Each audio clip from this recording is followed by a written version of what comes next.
Good evening everyone, welcome back to our channel. Today we will discuss about favors की rearrangement. ये जो favours की rearrangement है इसको हम रीअरेंजमेंट चैप्टर में पढ़ रहे हैं और इससे पहले मैंने आपके साथ पिनाकोलन रीअरेंजमेंट क्या होता है वो विद मैकेनिज्म डिस्कस किया था और मैंने आपके साथ बेयर विलेगर रीअरेंजमेंट को भी विद मैकेनिज्म डिस्कस किया है। आज भी जो हम फेवर्स की रीअरेंजमेंट डिस्कस करेंगे वो मैकेनिज्म के साथ ही होगा। मैं आपको उसकी पूरी मैकेनिज्म भी बताऊंगी। तो देखिए, सबसे पहले ये जो फेवर्स की रीअरेंजमेंट होता है ना, इसमें मैं आपको कुछ बेसिक चीज़ें बताती हूँ। जैसे हम यहाँ पे अल्फ़ा हेलोकीटोन्स लेंगे और उनको अगर हम एल्कोक्साइड के साथ में रिएक्ट कराते हैं तो हमें अलग प्रोडक्ट मिलेगा। और अगर हमारी जो हेलोकीटोन है उनको अगर हम हाइड्रोक्साइड के साथ में रिएक्ट कराते हैं तो अलग प्रोडक्ट मिलेगा। यानी कि यहाँ पर मैं आपको दो रिएजेंट लेकर के बताऊंगी अलग अलग, और दोनों ही केस में हम देखेंगे कि प्रोडक्ट जो मिल रहा है वो भी अलग अलग होगा। जैसे फर्स्ट जो हम एग्जांपल लेते हैं यहाँ पर वो लेते हैं कि अगर हम जो हमारे पास हेलोकीटोन है अगर हम उसको रिएक्ट कराते हैं एल्कोक्साइड के साथ में तब क्या प्रोडक्ट मिलेगा। तो जैसे हमारे पास एग्जांपल है C6H5CH2 C double bond O CH2 and Br। ये है हमारे पास एग्जाम्पल। अब हमारे पास दो कंडीशन है। पहली कंडीशन तो ये है कि अगर हम इसको अल्कोक्साइड के साथ में रिएक्ट करा दें। दूसरी, अच्छा अल्कोक्साइड क्या होता है, RO।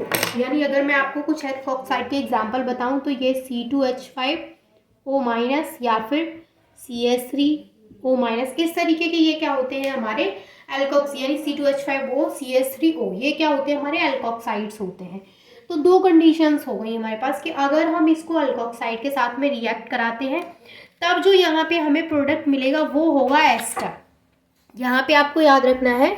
और अगर हमने यहाँ पे अल्कोक्साइड की जगह पे हाइड्रोक्साइड यूज़ कर लिया तो जो हमें प्रोडक्ट मिलेगा वो कार्बोक्सिलिक एसिड मिलेगा। ये दोनों चीज़ें याद रखनी। तो फर्स्ट केस हम लेके चलेंगे कि हमने यहाँ पे अल्कोक्साइड यूज़ कर लिया। तो हमने यहाँ पे ले लिया अल्कोक्साइड, मैं दूसरे मार्कर से आपको दिखाती हूँ। हमने यहाँ पे अल्कोक्साइड ले लिया CH3O-। पहला तो हमारे पास ये है अल्कोक्साइड, और दूसरा जो हम यहाँ पे अल्कोक्साइड के अलावा यूज़ करेंगे वो होगा हमारा यहाँ पे वाटर। ठीक है, अब यहाँ पे पहला तो हमने अल्कोक्साइड यूज़ किया और दूसरा जो हम यहाँ पे यूज़ करेंगे वो करेंगे H2। तो ये जो हमें प्रोडक्ट देगा यहाँ से वो प्रोडक्ट हमारा कैसा होगा, यहाँ से जो प्रोडक्ट मिलेगा वो एस्टर होगा, जैसे कि मैंने अभी आपको बताया था। तो यहाँ से जो प्रोडक्ट मिलेगा वो क्या होगा, ये तो हमारा एज इट इज़ रहेगा C6H5CH2 C_O CH3। देखिए, ये C6H5 ये है, ये वाला CH2 ये यहाँ पे है, ये वाला CH2 ये यहाँ पे है। ठीक है, अब ये जो CO है ये CO यहाँ है और ये जो OCH3 है वो इससे आकर के जुड़ गया है। तो इस तरीके से हमें यहाँ पे क्या मिला है, ये एस्टर मिला है। तो ये एस्टर हमें कब मिलेगा, जब हम इसको रिएक्ट करवाते हैं एल्कोक्साइड के साथ में। तो ये तो हो गया हमारा फर्स्ट केस कि हमने इसको एल्कोक्साइड के साथ में रिएक्ट करा दिया तो हमें वहाँ पे एस्टर का फॉर्मेशन हो गया।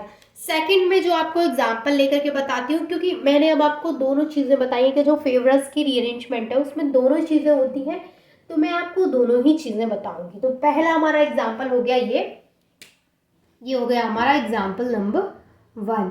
अब एग्जाम्पल नंबर 2 हमारा क्या है, उसमें हम क्या करेंगे कि जो हमने यहाँ पे अल्कोक्साइड यूज़ किया है उसको हम हटा देंगे और उसकी जगह पे हम यहाँ पे हाइड्रोक्साइड आयन यूज़ करेंगे। तो उसका जो एग्जाम्पल होगा वो क्या लेंगे हम, उसका एग्जाम्पल हम लेंगे यहाँ पे सेम एग्जाम्पल लेते हैं। ठीक है, क्योंकि सेम एग्जाम्पल में अगर मैं आपको बताऊंगी तो चीज़ें और भी अच्छे से क्लियर होंगी।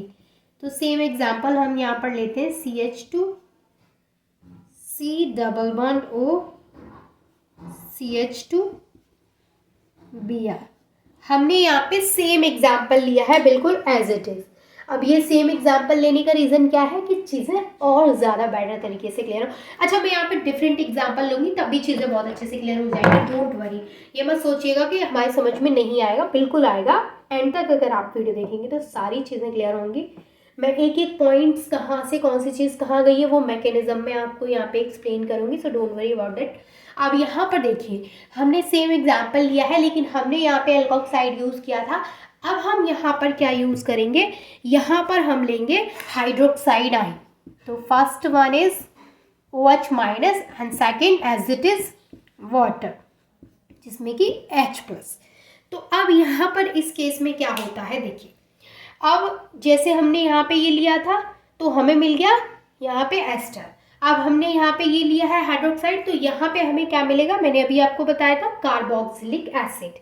तो यहाँ पे हमें मिलेगा C6H5 CH2 as it is CH2, ये वाला CH2, ये CH2 के बाद ये वाला CH2 लिखा एज इट इज। और ये जो C++O है, ये C++O की जगह पे क्या होगा, यहाँ पे CO तो एज इट इज है, और ये जो OH है वो इस तरीके से यहाँ जुड़ जाएगा। और जो हमारा हाइड्रोजन H+ के साथ में वो रिएक्ट करेगा तो वो HBr, ये यहाँ से Br दोनों जगह से निकल गया है। तो यहाँ पर कार्बोक्सिलिक एसिड और यहाँ पर एस्टर का फॉर्मेशन हो गया। Is it clear to all of you? कोई डाउट है यहाँ तक? आई थिंक कोई डाउट नहीं है आपका, ठीक है, क्योंकि यहाँ तक चीज़ें बहुत अच्छे से क्लियर हैं। लेकिन अभी भी है कुछ प्रॉब्लम्स, अभी भी हैं, क्योंकि अभी जस्ट मैंने आपको ये बताया है कि ये रिएक्टेंट है और इससे ये प्रोडक्ट बना है, लेकिन अभी चीज़ें दिमाग में क्लियर नहीं है, कैसे कौन सा एटम कहाँ गया, किस पोजीशन से हटा है, रीअरेंज किस तरीके से हुआ है, वो सारे स्टेप्स का वो उसने वाटर के साथ में रिएक्शन किया, वो सारे स्टेप्स अभी मैं आपको बताऊंगी इसकी मैकेनिज्म में। तो फटाफट से आप ये दोनों एग्जाम्पल्स का स्क्रीनशॉट ले लीजिए। दोनों अलग अलग एग्जाम्पल्स हैं, तो दोनों को आपको माइंड में रखना है। अब मैं आपको मैकेनिज्म कराऊंगी एल्कोक्साइड वाली। अगर मैंने आपको एल्कोक्साइड वाली मैकेनिज्म करा दी तो ये वाली मैकेनिज्म में कुछ नहीं है, सेम कर लेंगे आप, बहुत अच्छे से ईजिली आप कर पाएंगे, ठीक है। तो चलिए फर्स्ट वाली मैकेनिज्म मैं आपको बताती हूँ, आप इनका स्क्रीनशॉट ले लीजिए।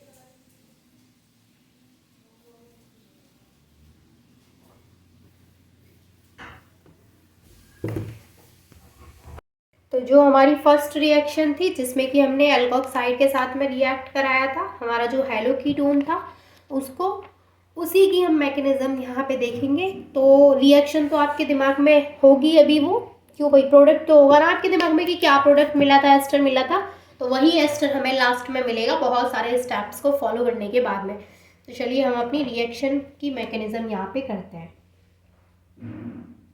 मैकेनिज्म देखिए, मैकेनिज्म हम जब यहाँ पे करेंगे तो सबसे पहले हम वही बनाएंगे रिएक्टेंट जो हमने वहाँ पे यूज़ किया था। तो क्या था वो, C6H5 CH2 C++O CH2Br, अब राइट, यही था ना, यही हमने यूज़ किया था। अब इसको हमने रिएक्ट कराना है एल्कोक्साइड के साथ में CH3O इस तरीके से। अब आप बोलेंगे कि वाटर मैंने नहीं लिखा है। हाँ, मैंने यहाँ पे वाटर अभी मेंशन नहीं किया है, क्योंकि वाटर के साथ में जो रिएक्शन होगी वो कई सारे स्टेप्स पहले फॉलो करने के बाद होगी, तो इसलिए मैं उसको बाद में मेंशन करूँगी, क्योंकि हम यहाँ पे उसकी मैकेनिज्म देख रहे हैं तो हम एक एक स्टेप उसका क्लियर करेंगे, ठीक है। ये चीज़ें क्लियर है आपको यहाँ तक? अब यहाँ पर देखिए, जब ये हमारा एल्कोक्साइड के साथ में रिएक्ट करेगा तो सबसे पहले हम कुछ इस तरीके का स्ट्रक्चर बनाएंगे। कैसा बनाएंगे, देखिए ये C6H5 को तो हम एज इट इज़ लिखेंगे, देखिए ये वाला जो C6H5 है उसको हम एज इट इज़ ऐसे ही नोट कर देंगे, जो CH2 है उसको भी हम एज इट इज़ ऐसे ही नोट कर देंगे, ठीक। अब ये जो कार्बन है, इस कार्बन ने इस कार्बन के साथ में भी बॉन्ड बना रखा है और इस कार्बन के साथ में भी बॉन्ड बना रखा है। तो अभी मैं इस कार्बन को ऐसे ऊपर को ले जाती हूँ, उसको थोड़ा रीअरेंज करती हूँ। तो ये वाला CH2 मैंने यहाँ लिख दिया, बीच का मैंने अभी C++O नहीं लिखा है, तो इस C++O ने इसके साथ भी बना रखा है, इसके साथ भी, इस तरीके से लिख दे, कोई दिक्कत नहीं होनी चाहिए, ठीक है। और यहाँ पे जब ये इसके साथ रिएक्ट करता है तो इस तरीके से हमें यहाँ पे ये मिल गया, ठीक है। अब यहाँ पर देखिए, अब यहाँ पे क्या होता है नेक्स्ट स्टेप, अब यहाँ पे ये माइनस चार्ज है तो यहाँ पे 2 हाइड्रोजन नहीं रहेंगे, 1 हाइड्रोजन रहेगा, 1 बॉन्ड 2 बॉन्ड 3, और इस पर एक माइनस चार्ज हो गया, ठीक है। अब यहाँ पे क्या होता है, जब हमने इसको ऐसे रिएक्ट कराना है तो पहले हमें इस तरीके से इसको यहाँ पे बना लेना है। तो ये हमारा इस तरीके से हमने ड्रॉ कर लिया। अब क्या होगा यहाँ पे कि ये जो यहाँ से बॉन्ड है वो इस Br के पास में ट्रांसफ़र हो जाएगा, ये जो इलेक्ट्रॉन है इस Br के साथ पास ट्रांसफ़र हो जाएंगे। तो यहाँ पे जो कार्बन है उसकी वैलेंसी क्या हो जाएगी, इनकम्प्लीट हो जाएगी। तो ये वाला जो यहाँ पे बॉन्ड है मैं अगर आपको ऐसे बताऊं तो ये वाला जो यहाँ पे माइनस का चार्ज है, तो माइनस का चार्ज मतलब क्या है कि यहाँ पे क्या है, इलेक्ट्रॉन्स है। तो ये इलेक्ट्रॉन है CH2 के पास चले जाएंगे, यानी यहाँ पर इन दोनों के बीच में बॉन्ड बना लेंगे। ये कब? क्योंकि उसकी वैलेंसी क्या हो गई, इनकम्प्लीट हो गई। तो उसकी वैलेंसी को कंप्लीट करने के लिए ये जो बॉन्ड आएगा इन इलेक्ट्रॉन्स का, वो इन दोनों के बीच में आ जाएगा। अब यहाँ पे नेक्स्ट स्टेप क्या होगा कि जैसे मैंने आपको एरो दिखाया उसी तरीके से बाहर निकलेगा ये। तो नेक्स्ट स्टेप जो हमारा होगा वो क्या रहेगा, ये C6H5 तो एज इट इज़ रहेगा। इसके अलावा ये जो CH है यहाँ पे वो इस तरीके से आ जाएगा, और ये CH और ये जो CH2 है इनके बीच में इस तरीके से बॉन्ड बन जाएगा, क्योंकि यहाँ से ये जो माइनस का चार्ज है यानी जो इलेक्ट्रॉन्स है वो यहाँ आ गए, तो यहाँ पे इन दोनों के बीच में क्या बन जाएगा, बॉन्ड बन जाएगा। और ये जो हमारा C डबल बॉन्ड हुआ वो एज इट इज़ इस तरीके से रहेगा। ठीक है, अब यहाँ पर क्या होगा, ये स्ट्रक्चर हमें मिलेगा। इसमें क्या होता है अब कि जो हमारा एल्कोक्साइड आयन है जो है OCS3, इसके ऊपर इस तरीके से माइनस चार्ज है। अब क्या होगा, ये इस तरीके से हमारा इस कार्बन के साथ में बॉन्डिंग कर लेगा।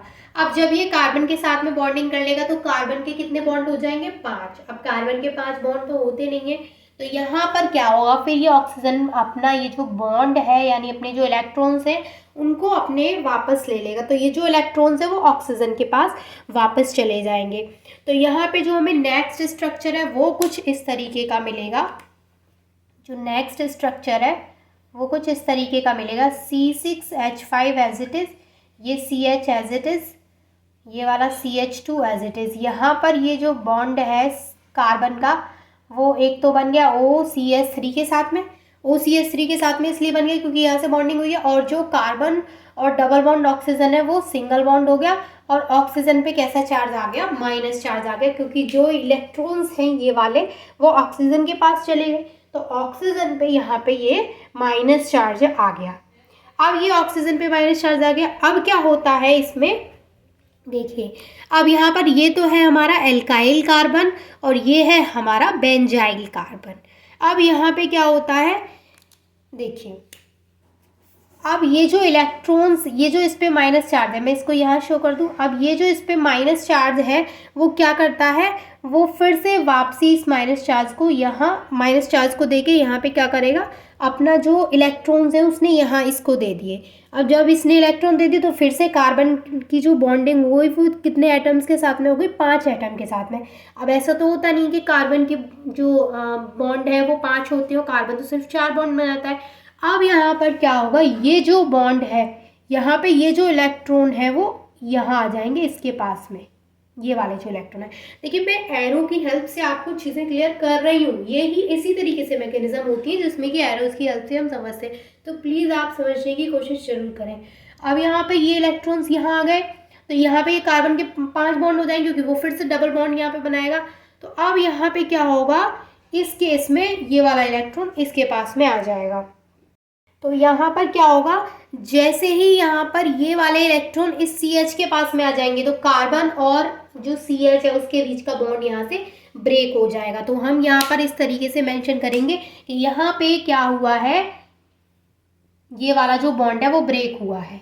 अब यहाँ पे बॉन्ड ब्रेक हुआ है, मान के चलिए इसको मैंने A मान लिया बॉन्ड को, इसको मैंने B मान लिया, तो ये हो गया हमारा ब्रेकिंग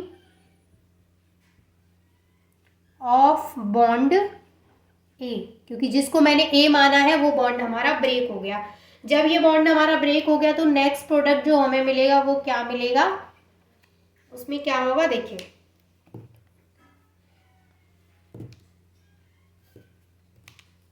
ये C6H5 तो एज इट इज रहेगा जैसे कि हमेशा से एज इट इज ही बनता है। ये जो CH है, अब यहाँ से इलेक्ट्रॉन्स इस CH के पास में ट्रांसफर हुए हैं, तो इस CH पे क्या आ जाएगा, माइनस चार्ज आ जाएगा कि नहीं आ जाएगा। आप खुद सोचिए कि जब इलेक्ट्रॉन्स यहाँ से इस CH के पास में आए तो इस CH पे क्या आएगा, माइनस चार्ज आएगा, जाहिर सी बात है। और ये CH2 यहाँ पे एज इट इज रहेगा। अब इस CH ने इस कार्बन के साथ में बॉन्ड बना रखा था लेकिन बॉन्ड ब्रेक हो गया, इस पे आ गया माइनस चार्ज। अब ये जो कार्बन का बॉन्ड है वो सिर्फ इस CH2 के साथ है, तो इसको हम ऐसे बना लें कि कार्बन ने इस तरीके से बॉन्ड है। अब कार्बन का OCH3 के साथ में बॉन्ड है, और ये वाला जो माइनस चार्ज है यानी ये वाले जो इलेक्ट्रॉन है वो यहाँ आ गए, तो फिर से यहाँ पे डबल बॉन्ड बन गया। तो इस तरीके से कार्बन ने यहाँ पे डबल बॉन्ड बना रखा है। तो ये कितने बॉन्ड है, 2 3 4, कार्बन के हो गए 4 बॉन्ड। तो ये हो गया हमारा इस तरीके से नेक्स्ट प्रोडक्ट। अब इस स्टेज पे आकर के ये वाटर के साथ में रिएक्ट करता है। तो समझ में आया आपको कि वाटर के साथ में जो रिएक्शन होती है हमारी वो इस स्टेज पे आके होती है। अब ये क्या करेगा, यहाँ से ये रिएक्ट करेगा वाटर के साथ में। अब जब ये वाटर के साथ में रिएक्ट करेगा तो यहाँ से जो H+ है वो H+ यहाँ से जाएगा और इस कार्बन इस CS से यहाँ पे क्या है माइनस चार्ज और इस पे क्या है प्लस, तो ये H+ इससे जाकर के अटैच हो जाएगा। जब ये H+ इससे जाकर के अटैच हो जाएगा तो ये क्या हो जाएगा CH है, अभी ये फ्री हो जाएगा CH2। तो हमें जो प्रोडक्ट मिलेगा वो क्या मिलेगा, हमें जो प्रोडक्ट मिलेगा वो होगा C6H5 एज इट इज़ हो गया। ये हो गया हमारा CH2, ये भी हमारा क्या हो गया CH2 और ये क्या है COOCH3, वो एज इट इज़ COOCH3। ये COOCH3 इसी कार्बन से तो जुड़ा है तो इसको मैंने ऐसे सीधे लिख दिया, कोई दिक्कत थोड़ी है यहाँ पे। तो इस तरीके से हमारा जो प्रोडक्ट है उसका फॉर्मेशन हो गया। यही प्रोडक्ट हमें यहाँ पे देखने को मिला था जब हमने रिएक्शन कराई थी, राइट। यही यहाँ पे प्रोडक्ट देखने को मिला था। आपको याद होगा मैंने बोला भी था कि स्क्रीनशॉट ले लीजिए प्लीज़ रिएक्शन का। तो ये होता है हमारा यहाँ पे प्रोडक्ट का फॉर्मेशन इस तरीके से जब हम यहाँ पे एल्कोक्साइड को यूज़ करते हैं। तो ये इसकी मैकेनिज्म थी। आई होप कि आपको मैकेनिज्म समझ में आ गई होगी। अगर कोई डाउट है तो प्लीज़ पूछ लीजिएगा। And thank you so much for watching this video.